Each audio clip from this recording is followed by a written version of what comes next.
That's why I'm not ready. Like when you're. Yeah, and you, right? Yeah. Yo hablo un poquito español. Yeah. Yeah, I'm trying to learn like fluently. But no. But yeah. Hola! Hola. ¿Cómo estás? Right away. How are you? Good to see you. Awesome, David Camacho! Yay! Ready? Ready? Ready? Oh. Hi. How are you doing? Good night. Good evening. I was supposed to say good night together. Let's go then. Thanks. How you guys doing today? Thank you for coming. Just want to take the time and say thank you again.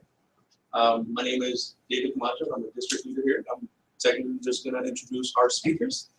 Our first speaker is going to be Robin Sears. And she's going to be talking about a problem that we have. And hopefully you guys can, well, yes, thank you for being here tonight. Follow the prompter. I'm just introducing the speakers. Robin Sears, Wade Skolsky, and Brett Sears. So without any further ado, Robin Sears. At least you know how to work this thing. Yeah. I completely don't, so be forewarned. Well, hi everybody. Welcome back. This is, I know, I'm back. This is so exciting. So, and I've got some friends here tonight. Nice. Yeah, so as some people know and some people don't know, this is my first time back speaking since I had twins. So, and it's funny because I got a little nervous. And I think that, what's interesting about it is I started looking at full presentations when I had done this before. And what I thought was interesting is there's a phrase that my husband often says, which is nothing's changed and everything's different. That's a paraphrase of it. And that's kind of how I felt looking back at where we've come in the past year since I had last spoke. And the problem that we're going to talk about tonight and what moves the people in this room, that actually hasn't changed. And we didn't expect it to change because it's a really big freaking problem, right? None of us expected that we were going to solve it in a year. But what we have done is continue to tell the story. We continue to tell the story week after week. We continue to tell the story of person after person. And so we have the opportunity to move that much closer to a real solution. We have the opportunity to move that much closer to solving the problem every time we tell the story. And so I want to thank you guys for being here tonight to listen to our story, because that's really why you've been invited. Because what we know is if we don't share it, we can't have an impact. If we close our eyes to the problem, if we put our head in the sand, there's no way we'll have moved anywhere from where we are today. So I'm going to ask you to give us the next 45 minutes to let go of all of that stuff that's in your head, thinking about your day, what you did today, and what you've got to do tomorrow. As long as you're here and you've chosen to be here, and we thank you for being here, take the time to really listen. Because that's the only way that we can actually make a change in our own lives and in our communities. So with that said, I did it, okay. This is working. So a group of us sat in this room and said, we want to make a difference in the world. And we took a look at the world. And there are lots of different ways to categorize the world. And one of the ways is we said, okay, we're divided into groups of people. And there is a group of people at the top. We call them the wealthy. And it's not bad to be at the top. I personally would like to be part of the wealthy. Agreed? Okay, so we're all agreed on that. So, but what is unique about the wealthy? Wealthy people have access to education.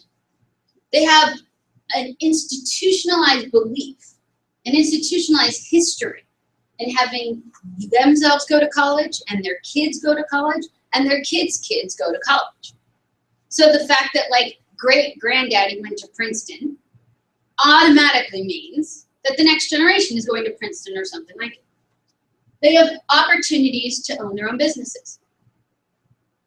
You will not find someone who we consider part of the wealthy group who doesn't own something.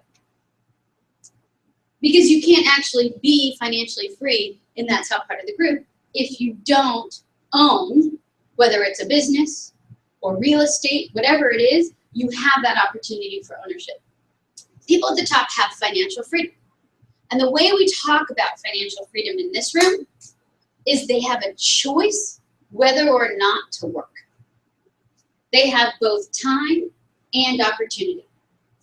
We like to say that there are lots of people that we know who have lots of opportunity because they make a lot of money, but they have no time. That's me as a lawyer. Lots of opportunity, no time. And there are lots of people that we know who have lots of time because they don't do anything, but they don't have a lot of opportunity. We know lots of people like that. Yes. Well, the people up here in the wealthy who are financially free have both time and opportunity. And they have lots of financial guidance. There are people who wake up every day, who spend their entire day thinking about how to serve these folks. And that's not a bad thing, right? If you had an opportunity to serve someone, if you had an opportunity to provide financial guidance to someone, and you were working solely based on a commission, would you take the time to spend the time with the person who had $300 or $300,000? It's going to be the same amount of time. It's going to be the same amount of effort. So do you want the $30 commission or the $3,000 commission? We all want the $3,000 commission, right? So that's what's going on at the top. There are people who wake up every day to make sure that these guys are taken care of. And then there's a group of people at the bottom that we call the not so wealthy. And one of the beautiful things in this country is that as a society, we've agreed to help this group of people. We have government programs for this group of people. We've got free preschool. We have college grants. We have financial support. And there are hundreds of thousands, literally hundreds of thousands of nonprofits in order to support this group of people. So hundreds of people wake up every day to make a difference in people's lives, to have an impact for people who are not so wealthy. We have agreed as a society to provide support and service to this group of people. And that leaves a really big space. So what goes here? This is a group that we call Main Street families. I call it everybody else. Literally, it's everybody else. It's me, it's you, it's our families, it's our communities. It's everybody who doesn't fit at the top and doesn't fit at the bottom. And what's happening is this group is growing larger and larger. People often say to me, well, I'm not sure where I fit, what's a Main Street family? And I say, if you have to go to work, you're right here with the rest of us. Now, you might be a single mom who's a teacher or who's a nanny. And you might actually be a dual income family living in Valencia with 4 kids. And my husband talks about the fact that the single mom might drive a Honda and the dual income family might have the Lexus. But they're both working to make that payment. They're both stuck here. And what's happening here? Those of us that are Main Street families, those of us that are in the middle, we certainly want our kids to go to preschool. I just had twins. We just had twins. Preschool costs a lot of money. $600, $1,000, double that. And if we're lucky, we get like the twin discount. Even with the twin discount, it's a lot of money. So we start saying, well, maybe you can stay home a couple days a week. Maybe we'll only go half days. Here we're negotiating because no one's here to help us. We make too much money to qualify for the free preschool, and oftentimes we don't make enough to be able to just send our kids without thinking about it. And what about college? Look, there are a lot of kids who may not want to go to college, but I've never met a parent who didn't want to make sure that the kids had the opportunity to go. And so now we've got kids who are working hard, who are ready to go to college, who get into college, and we can't pay for it. We don't qualify for the grants because we make too much money. But we don't make enough money to cover the costs. So we're managing it on our own. And ownership. How many times, this is a good one for Melissa, right? How many times do you think, you look at your boss and you think, I could totally do that job, right? How many times are we as employees looking at the owner of the company and how much the owner of the company is making and think, I could totally do that job. I could totally own this business. So what's stopping me? Money. I don't have $500,000 lying around in order to start a business, let alone enough money to grow that business for it to make a legitimate profit. I'm on my own. We're on our own. And finally, financial advisors. And we already talked about who we would want to talk to. We want to talk to the person with money. We don't blame anyone for wanting to talk to the person with money. But when given a choice, people are serving these folks and not those of us who really need the help. Because we want to save too. Whether you have $5,000 or $10,000 or $500, we have a right to have access to the same financial guidance as the folks at the top. And so there's a real problem. There are people, hundreds of people who wake up every day to make money off the wealthy and serve the wealthy. And there are hundreds of people who wake up every day to make an impact, to make a difference down here. And in the middle, we're on our own, we're on our own, we're on our own, we're on our own. And who do we turn to? We turn to the banks. Who believes that the banks are here to make us wealthy? No one's raising their hands. We turn to the lenders. Who believes that the lenders are here to get us out of debt? No? How about the insurance companies to protect our families? No? Corporate America to give us lots of opportunities? I'm not getting a lot of answers. Crickets. Ready? But how many of us actually might want to be wealthy? How many of us might want to save money? How many of us want to get out of debt? And how many of us want access to those opportunities? Yet the leading financial institutions in this country that are designed to take care of us, we don't trust. And why should we? Have they proven trustworthy? Absolutely not. They've done the opposite. When you put your money in the bank, and you put it in a savings account, what does the bank do with that money? The bank invests your money.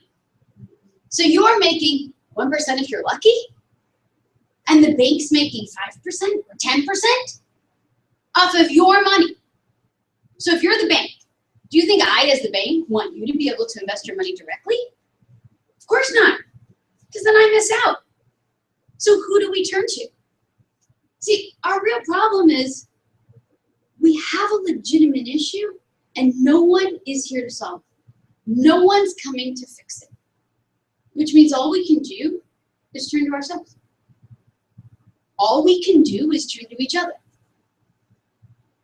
So do we all agree, can we all agree, because I can keep talking forever, that there's a legitimate problem? That legitimately, the group of us in this room and in our communities do not have access to the financial tools and resources of the wealthy. We do not have access to what we need in order to take care of ourselves and to take care of our families and to take care of our communities. This is a serious problem. And it's not changing because there's no one to change it. But there's a bigger problem. Can you imagine a bigger problem than that? I mean, seriously. There's a bigger problem. And the problem is that no one's mad about it. We sit in this room and we listen to it, and we can all agree that the problem is there and the problem is real. But what gets us to move? What gets us to choose to make the difference in some way, shape, or form? See, the real problem is that the problem is real, but it only hits us, it only moves us when it becomes personal. So how do we make it personal? I think about it like preventative medicine. Kaiser has all these commercials now, right? Preventative medicine, preventative care, exercise, diet, all these great things. And how many times do we say, oh, I'm absolutely gonna start that diet. I say every day of my life is a Sunday because I'm gonna start the diet on Monday, right?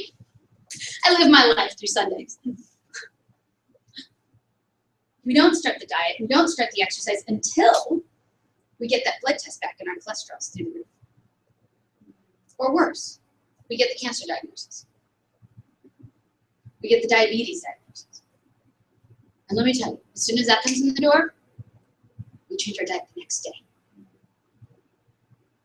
Same thing here. We can talk about this problem all day, all night long, but we're not moved until we actually lose our job. We're not moved until our spouse passes away and we have no way to take care of our families. We're not moved until we're 65 or 75 and we don't want to work another day, but we have to because we can't afford not to. And so we have to ask ourselves, what can we do?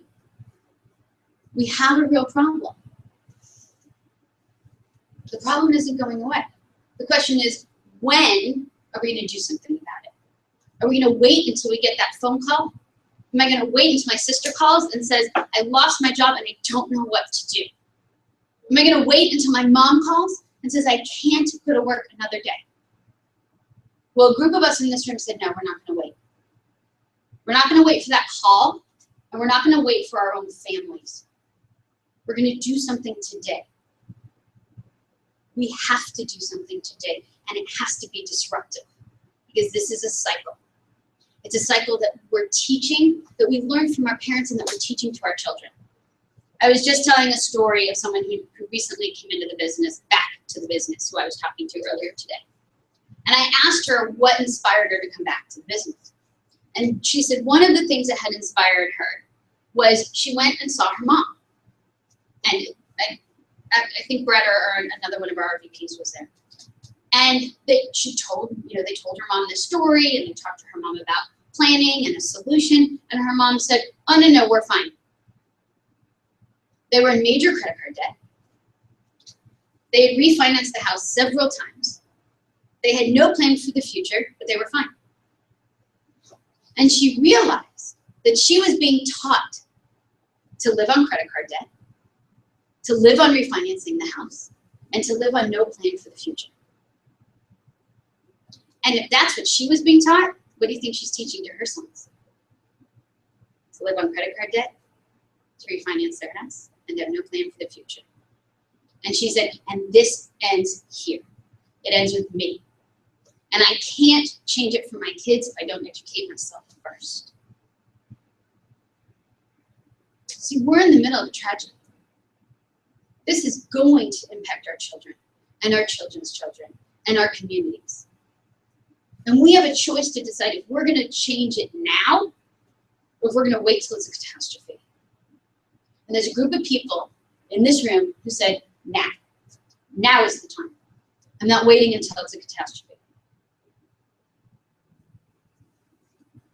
And here's the good news. There's actually good news. Have I sufficiently scared you up? I hope so. That's my job. But there's good news. There's good news. The good news is that there's a viable solution.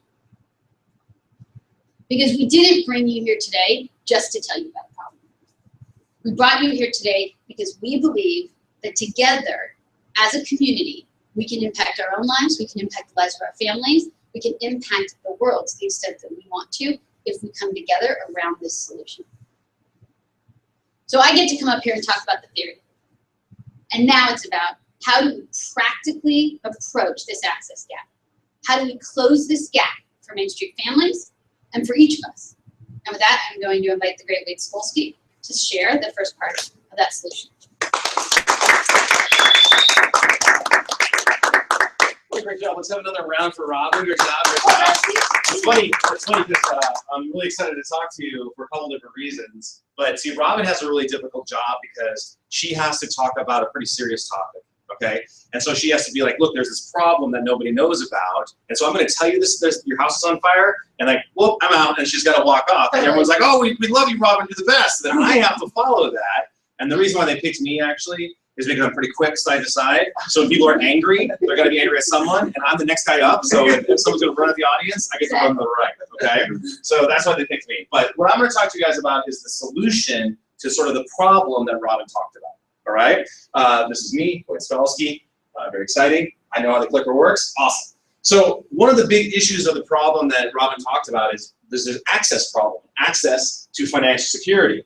And we all know, or if we think about it for a little bit, that the wealthy must think a little bit differently about their money, right? Because listen, all results are just the, we do actions over and over again every single day, and 6 months, 9 months, a year, 5 years, 10 years down the line, there are results from those actions. So, and our actions are a result of our thinking. So the wealthy must be thinking and doing something differently than what everybody else is doing. You know, there's a saying, whereas if you took all the money in the world and you spread it evenly to everybody else, 5 years later, the same people would have all the money, right? And that's not because they're smarter, it's not because they're better, it's just because they have access to a different way of thinking about money. The first thing that they do is they want to lock in advances for their family. So what does this mean exactly? Well, who here is heard of a trust, right? Like a trust fund baby, something like that. You guys ever heard of that? What that basically means is that if I have $10 million, I go to a lawyer and I say, listen, I want to protect my children. I want to make sure that they're okay if something happens to me. If I die, the money passes to them, and it avoids all these nasty taxes of the government, right? Well, what is that? All that is they're locking in advances for their family. They make sure that all the benefits they achieve, their kids don't have to redo the same work. They get to start from where their parents stopped, okay? The number two thing they do is they develop habits. They understand that if you just develop good habits day after day after day after day, that the end result of those habits is always much better than if we're going to try to accomplish things through actions, right? We can work really hard and work really hard and work really hard, but at some point, if it's just actions, we get tired, so then we rest. But habits are an everyday thing, and there's this momentum that's built by them that can create giant, huge things. The third thing they do is they leverage experts, and I joke about this, is that my taxes aren't that complicated. I don't have any kids. My wife and I, we really don't have a lot of different stuff, but I don't do my own taxes. I'm like, I have no idea how to do that, so I hire someone to do my taxes, okay? That's just an example of leveraging experts. Now look, most people can do their own taxes because they can do like TurboTax or whatever, but I became a lawyer, so I don't have to deal with math and science, and that's just not my thing, right? So that's why I leverage an expert. Well, that's all that wealthy people do, is that when they have a situation, they don't do it themselves. They hire someone who's an expert at it, so that frees up their time to do something else. What? Too powerful, too powerful. Okay? And then the fourth thing they do is they cultivate strategic partnerships. Look, the wealthy don't have any problem giving the credit to other people. They don't care about ego. Maybe they do publicly, but behind the scenes, nobody ever got wealthy by themselves. Can we all agree on that? Every good idea, every invention, everything needs somebody else. We all see the show Shark Tank, right? Okay, Shark Tank is just an example of, well, if you haven't seen it, Shark Tank is an example of, we got like 3 or 4 rich guys and gals, and they sit there, and someone comes in with an idea, and they say, give me money for my idea, right? And we laugh because we think that that's unusual, but that's the most usual thing in the world. There are boardrooms and bank rooms all across the country where someone comes to a bank and says, I have an idea, give me some money. Or someone goes to an investor and says, I have an idea, give me some money. And that's how some of the greatest things that have ever happened are born.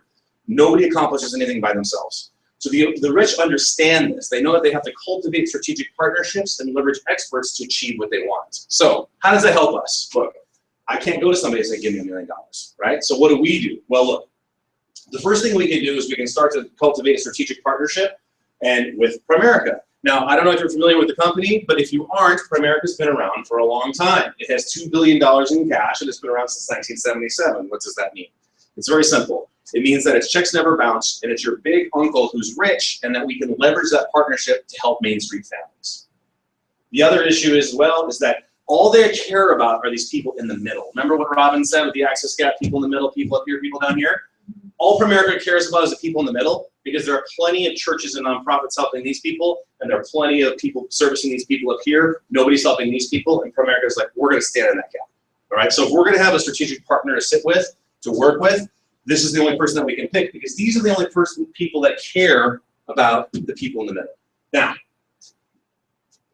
let's talk about what we can. I'm a little over-caffeinated. I was joking that you were going to be over-caffeinated. I'm over caffeinated right now. I'm fired up about it. So what can we do? Now let's talk about solutions, all right? I'm gonna offer you a solution to the problem that Robin talked about, okay? So number one is, how do we lock in advances for our family? We don't have the $10 million to make a trust for our kids. So what do? Well, there's something that's called level term insurance. And what level term insurance does is that you borrow a bag of money so that if something happens to you, then your kids get the money, right? Until you have enough money that they don't have to worry about it. It's a tool that we can use that basically copies what the wealthy do in the situation that we're in. The second thing is, well, what about establishing habits? Well, there's something that's called a mutual fund.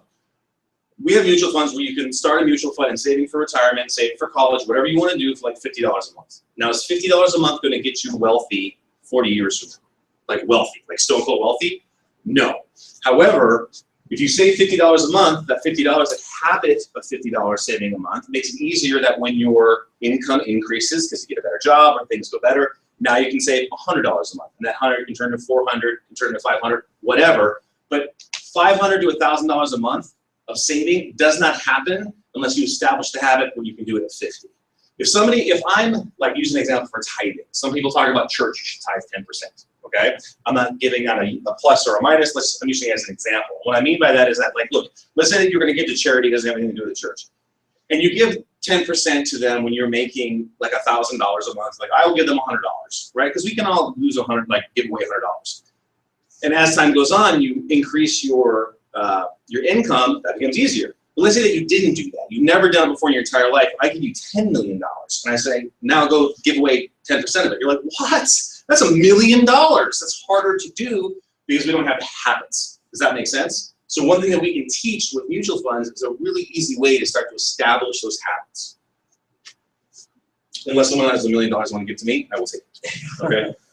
Then leveraging experts. Well, what does that mean? Well, once we start to get some momentum in our savings, once we start to have some money for retirement, there's something that's called managed accounts, which what we can give people access to, where it's basically, I like to say, it's the smartest nerds in the world, right? And they're in my basement. And what that means is that they look all day long with the money that we give them. So when our money starts to get to larger amounts, every day they're looking at your money and making sure it's in the right place. If they see a storm coming, they pick it up and they move it somewhere else. So we can have people leveraging experts as well. But this is my favorite situation right here is, like, look, one of the issues about, or challenges about Main Street families is that we are all taught to do it ourselves, all right? If there's a problem, I'll just work harder. If there's a problem, I'll just be tougher. If there's a problem, I'll shake it off. If I fall down, I'll get up, okay? That's what we're taught. We're all taught that in Main Street families. And the issue is that we can all do that because we all turn into very tough people over time, but at some point, we're gonna get tired. Now, the point of getting tired is different for everyone when it happens. Now, how you deal with getting tired is different for everyone when it happens, but it's like life, it's inevitable. We're human beings, and it is impossible to work ourselves out of our situation. It is impossible for us to do anything but do more actions to fix a problem that we're in, that it will not change unless we change how we approach it. And how do we do that? Well, the way that we've chosen to do this in this room is by leveraging each other.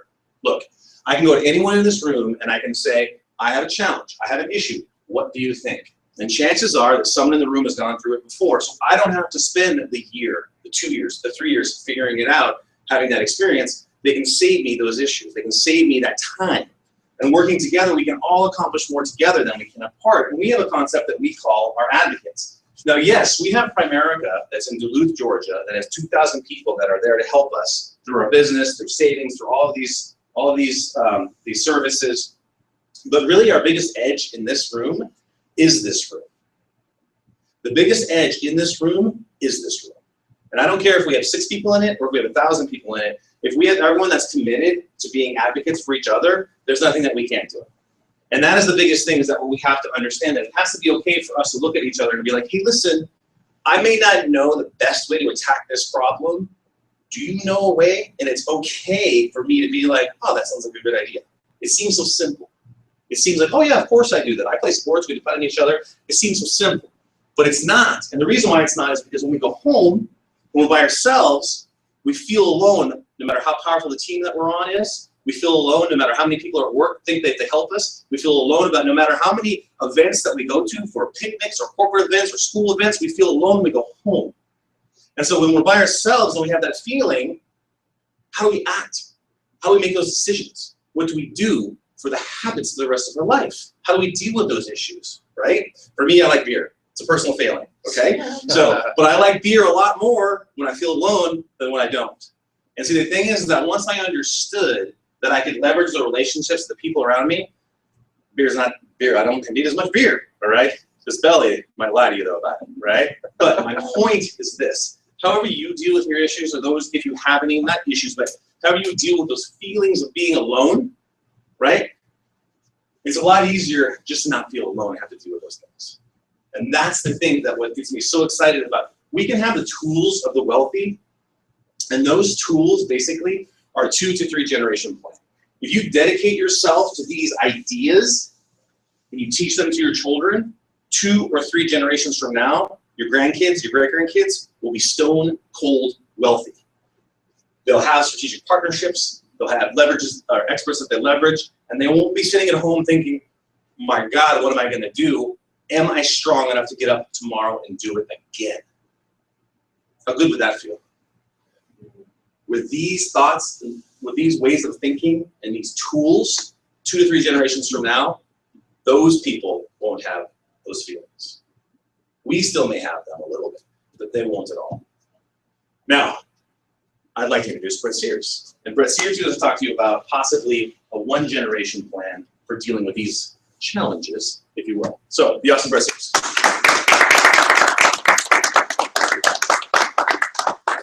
How y'all doing?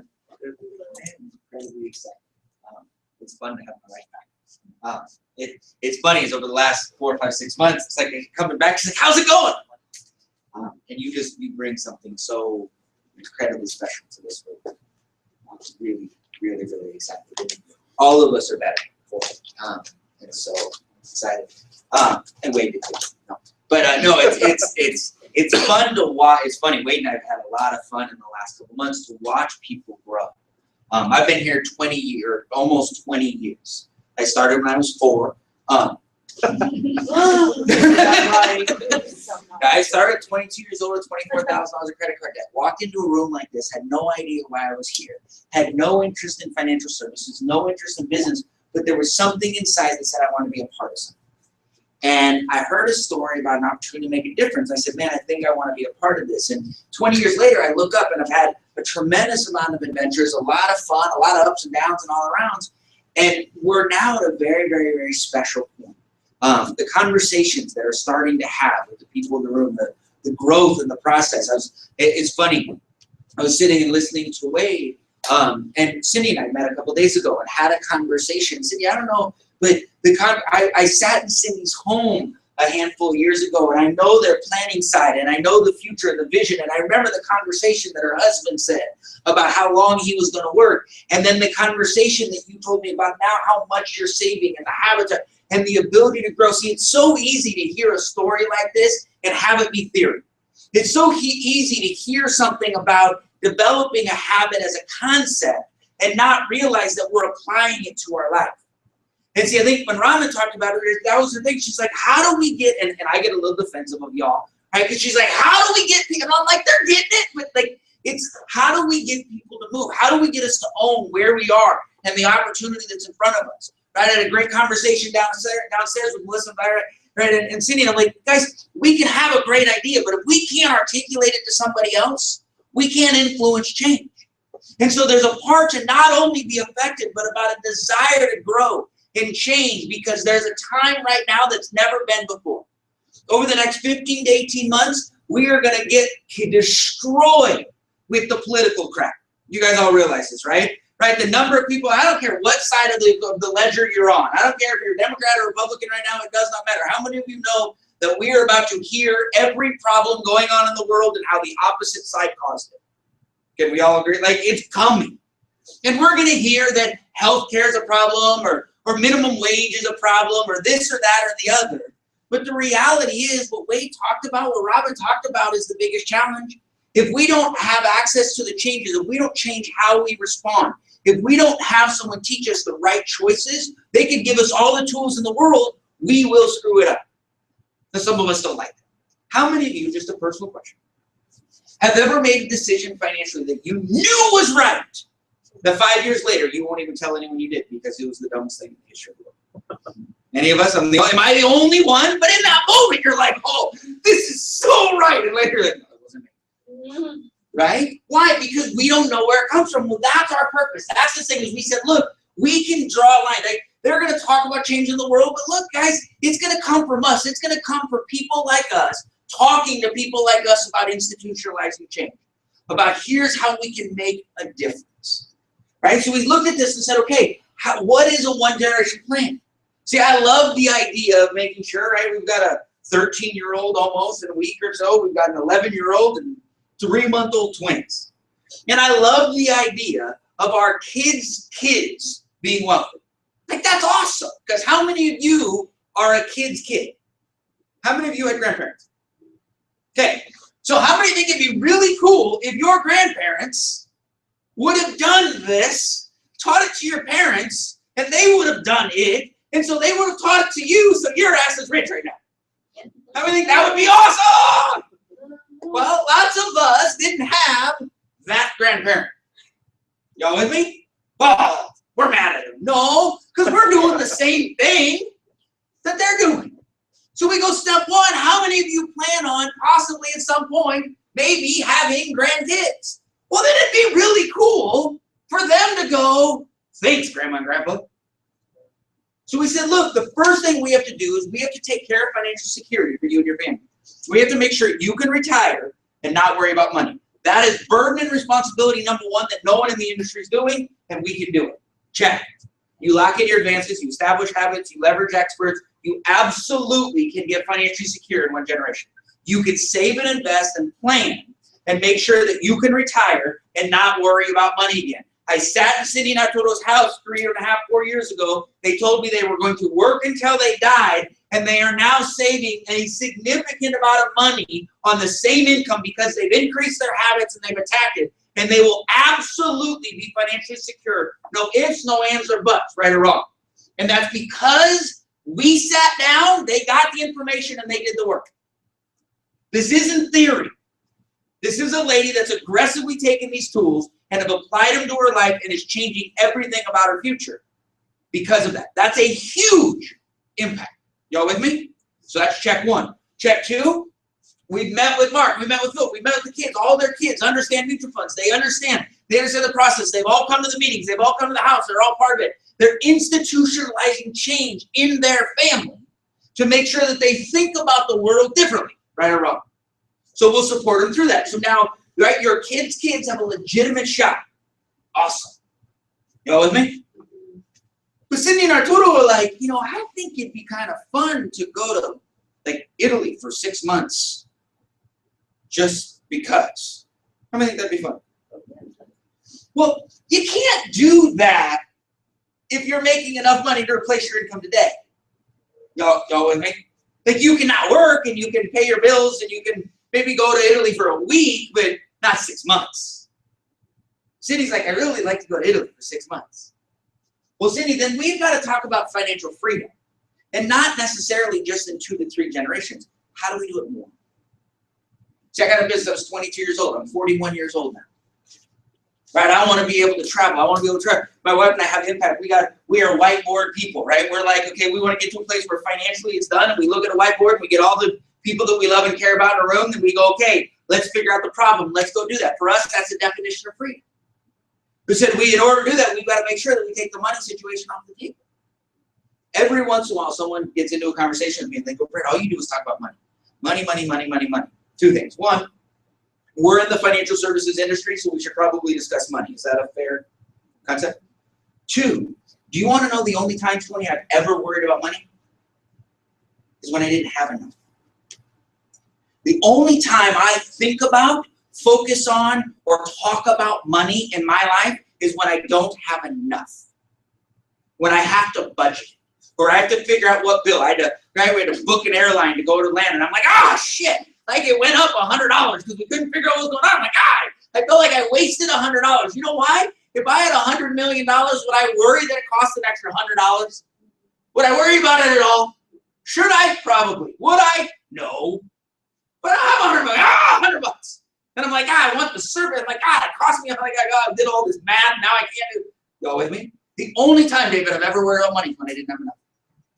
We want to take the money topic off the table? Let's create enough freedom in our lives that we never have to think about it. Imagine all the fights, all the stresses, all the anxiety that goes away if we take that topic and we just set it. So we said, man, we want a one-generation plan. How do we look someone in the eye and say, let's get you free in the next 5 to 7 years? Well, seriously, that's not possible. Sure it is. It's happened. We're in the richest country in the history of the world. It's happened hundreds and millions of times. Y'all realize that? Most people, 70% of all wealth in this country is first generation. It's created wealth.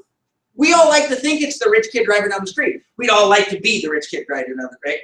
But how many of us have ever driven down the street, see a brand new kid in a Porsche, like his hat on sideways, pumping music, and you look at him and go, Daddy bought it for him. Ever done that?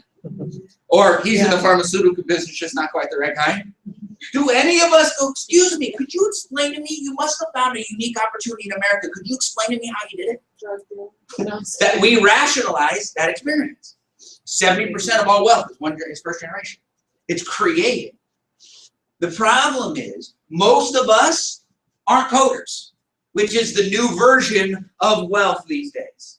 Most of us can't slam dunk a basketball. Most of us can't throw a 40-yard pass. And so the idea of us creating wealth in America right now seems unattainable. We don't have $500,000 of capital to open up our Starbucks, and we're not going to write the next Facebook, so we'll just manage it.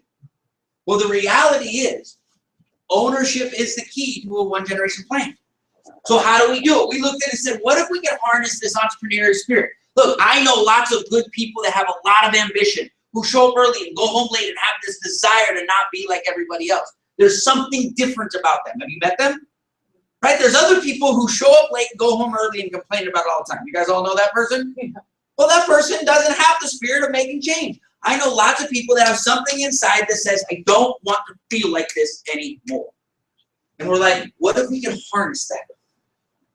But we have to have a leverageable support system. Why? Because most of us didn't have 30 years of education. We didn't have multiple generations of business ownership. Right? We don't have all the training and skills and MBAs and education and degrees to be able to run a scalable business that can grow.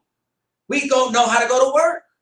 So we said, man, we need a system that we can leverage so that we can do the work and still have the job done. And then for most of us, if not all of us, we made a transition because we could have the greatest idea in the history of the world. But most of us have a job now.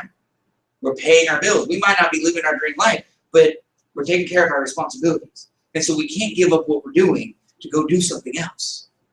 It's irresponsible. And so a lot of us get stuck because we're making enough money to take care of our family, and we can't stop doing what we're doing to take care of our family to go do something else, so we keep doing what we're doing, so we can't go do something else, so we keep doing what we're doing, and we can't go do something else, we keep doing what we're doing, we can't do anything else, and a year goes by, 2 years go by, and 5 years go by, and now we feel stuck. We said, well, what if there was a path? What if you could keep your job and learn how to grow a business? What if you could leverage the support system that was in place so you didn't have to be the expert? And what if all we had to do was harness that spirit and give you the resources to grow? Then we might have a shot to get someone free. We said, all right, well, how do we do this? Well, we are the business incubator designed to grow and sustain high-level entrepreneurs. That's what we are. That's what I spend my day working with entrepreneurs. We spend our time having the conversations about growth and development, about leverage and support, about realizing what we talked about is about cultivating strategic partnership, not having to reinvent the wheel. One of the biggest habits of Main Street families, one of the biggest mindsets is the validation of figuring out on their own. We've all done it, right? We're like, I got this. I have a question. Why would you figure out something that's already been figured out? Doesn't that sound silly? Well, but I figured it out. You're like, yeah, but you spent this amount of time. You could have spent half the time just figuring it out and gotten the job. But if we don't have that habit, if we don't have someone to turn to, or if we don't have an expert in our life that we can do it, it doesn't matter. So we said, man, we want to grow and attract people that want to be entrepreneurs, that want to learn and develop a system in place. So we said, all right, well, what is it? Right? What's the path? Well, in all reality, we need low capital entry. Why? Because we don't have any money. If we had money, we'd be doing a lot of different things. But look, if I came to you and said we got the greatest system in the world, we've created more six-figure earners and more millionaires than any company in American history. We have a market of 70 million clients. We've got zero competition. The need is vital, and a $3 billion venture capitalist whose checks never bounce and said you can grow it as big as you want. If we leverage those four things, you think you could be successful? Yeah. Well, it's $25,000. Doesn't matter how good those things are. I don't have the 25 grand. Not for me. We said, man, we're going to lose great people. Here's what we did. Because we said, look, it costs $100 to do a background check. You cover the background check. We'll pay for the licenses. We're not going to let your money be the reason we don't attract the entrepreneurs. We want to attract the best of the best. And maybe you have a tremendous amount of money, or maybe right now you don't. It doesn't matter. The money's not going to be the reason. The opportunity's not presented. We needed a partnership platform. Why? Because I don't care about financial services. Well, Brett, you're not supposed to say that. You're in financial services. I don't dream about beta coefficients and standard deviations and mortgage rates. Do you? You guys want to become the loan broker and investment specialist? You want to build portfolios? Is that what you dreamt about your entire life? Most of us didn't. Do we think that that's invaluable information? Absolutely. With the way the world's going on right now, don't we think having someone who loves that stuff should be helping us with our money? But can't we just know them and let them do it? That's what we talk about the managed account. We said, man, Primerica is a $3 billion company, and that's all they do is build financial services and products. And we said, man, what if we got really good at leveraging them and letting them be the experts, and we got good at delivering the information? The information's being delivered, and the experts get to be experts. That sounds more fun. We said, man, we need a back office support company to make sure that we process and develop and service and administration, because I'm not good at all of that stuff. And I don't want to be very good at that stuff. But it all needs to be done. So we said, what if we had a partnership of a back office company that handled it so our clients and our associates could still be cultivated. The relationships were still alive and Tony, but it all didn't fall on you. So that we could grow what our job was. We could reach the people that he needed to hear the story. And we said, man, if we got really good at leveraging our partners and communicating our story, we have a shot at making an impact. And then it has to be worth it. I mean, at the end of the day, it's got to be worth it. There's not a big red cross downstairs. If we're going to build a business, we're going to take time away from our kids. It's got to be financially worth it.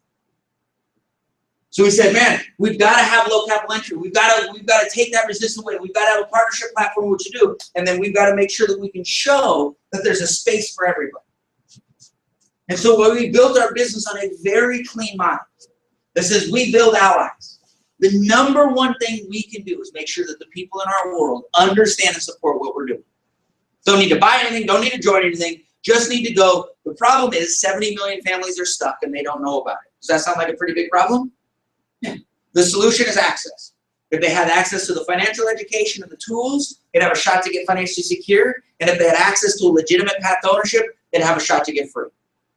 Problem, they're stuck, access is the solution. All right, the methodology is a strategic partnership because we can't be all things to all people. Once someone understands that, we've got a support system.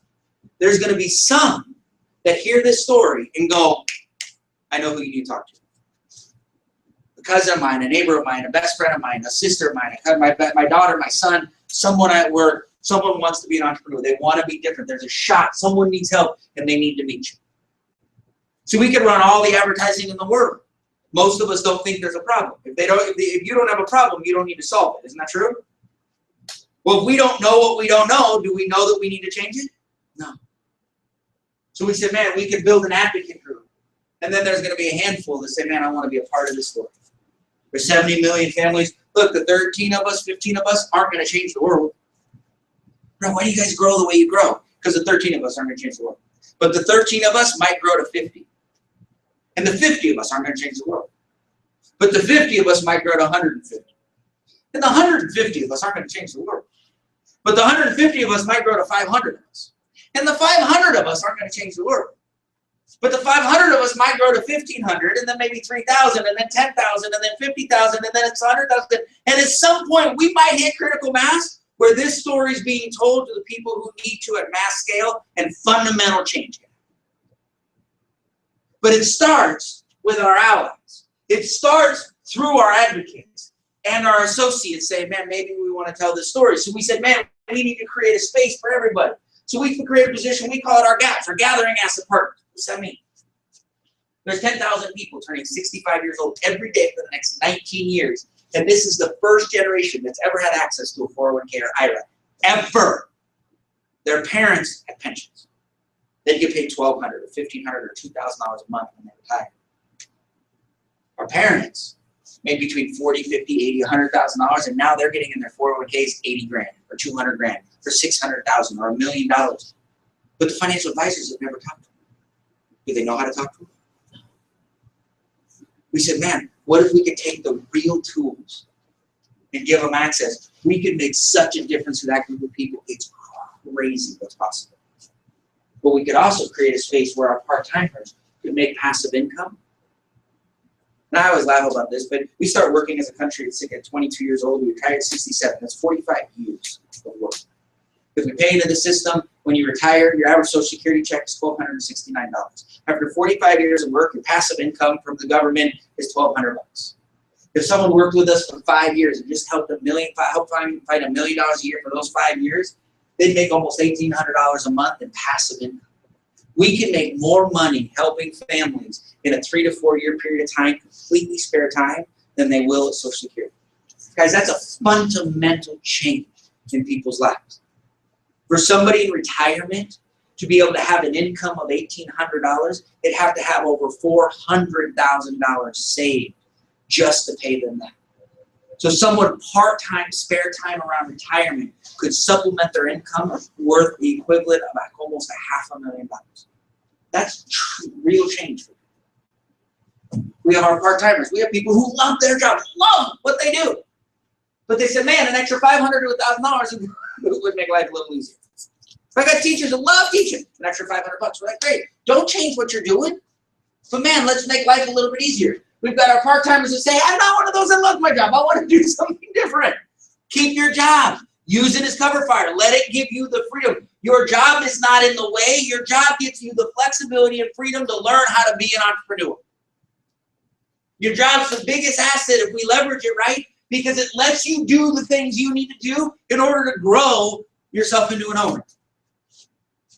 And then we've got our team owners, our entrepreneurs. See, in American business, the benefit of ownership is passive income, revenue, and profit. What's that? It's one of my favorite things. Because we looked at and said, regardless of where it is, but for our passive income, see, the ability to earn money on work we did before. At our job, we've all done work before, right? But do we continue to earn money for the work that we did? No. We said, man, the owner does, though, because there's return clients. We service them, and the ownership continues to grow. Well, we do the same thing. If, as an RV regional vice president, if you have $15 million in assets, it pays you $8,300 a month or $100,000 a year in passive income. If you have an organization that is 30, that's an additional $100,000 a year on the first of every month. So you build a team that helps 30 families a month. Not 300,000, 30. There's 30 days in a month. If combined, each of us helped one family a month, we'd have a shot to make a huge difference. That pays you an extra $200,000. And then my favorite, why are you here, bro? What do you do? I look for entrepreneurs. You raise a regional vice president that does half of what you do. They make $6,000, $8,000, $10,000, $12,000 a month, but you get $6,200 on average in profit. That's $72,000 a year for every vice president you turn into being an owner. Well, what's that? 172, 144, 210, 280, 350,000. So he said, look, if over the next 5 to 7 years, we built the assets, grew a team, and developed the RVPs, that's $750,000 a year. $60-some thousand a month. On $60,000 a month, could you pay your taxes, live your life, and save enough money to truly get you and your family well? We said we needed access to a one-generation plan through ownership. The ability to leverage the 3 principles is why we can do it. Again, if you had a business where the market was 70 million families, the competition was literally none, the need was vital, and the opportunity was unlimited, and it had been proven for 30 years, What do you think something like that in your life could do? Whether it's spare time, monthly, it's trying to be able to grow something, or it's truly being an entrepreneur. Every one of the families that get help from a family up here, no one else is coming to see it. This isn't theory. I sat with Cindy and I told them. I had the conversation in their house. I told them that it was possible. They did not believe me in the beginning. And now they fundamentally changed everything about their financial approach. They did the work. We provided the support. Their family gets the impact. That is amazing. That is a miracle in America. That's what we do. And now in the next 6 months, 12 months, year, Cindy's fighting to be able to grow through to become an owner. Why? Because all she has to do is tell the story about what's happened in her life. She doesn't need to change who she is. She doesn't need to become an amazing salesperson. She's got to be able to say, someone came and shared this information. They gave me access to this information and made a difference in my life. I believe in it so much. I want to give the people in my life the same shot. That's all we do, guys. And the impact to 1 or 1,000 is in place. So whether as an ally, an advocate, or an associate, there's a role for all of us. You're here tonight to be able to check the box for you and your family, to be able to say, I'm in. I got your back. This is awesome. I know somebody, or maybe I want to play. And wherever it is, you're right. We cannot do this alone, but together we can accomplish it. It's about our strategic partnership. So guys, I want to thank you for coming. We're going to be back here on the 20th. My goal is for us to double.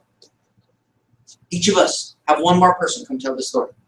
13 of us isn't going to change the world, but man, we could grow to 50. Because 50 people should hear this story. Guys, there's an opportunity to reach into the hearts of the people in our lives and say, look, let me just share with you what I learned. From there, we can go from there. So I want to thank you so much for coming. If you have any questions, we'll be around. We got Saturday back here from 9 to 11. If you have any questions, love to have you be part of it, guys. There's a really good shot, and it's a really amazing time for us to grow. So thank you for coming. Have a great night.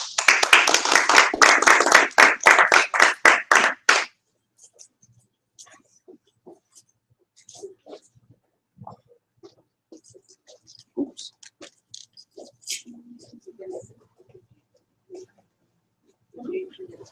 Good to see you.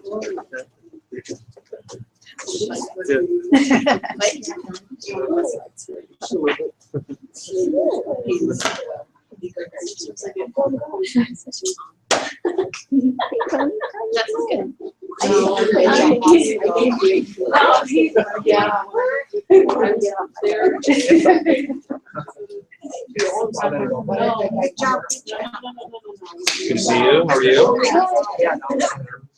Boom. We just happened. Boom. Over your head. Boom. You're good. Things are good? Good? Good. Good, good, good. We'll see you later.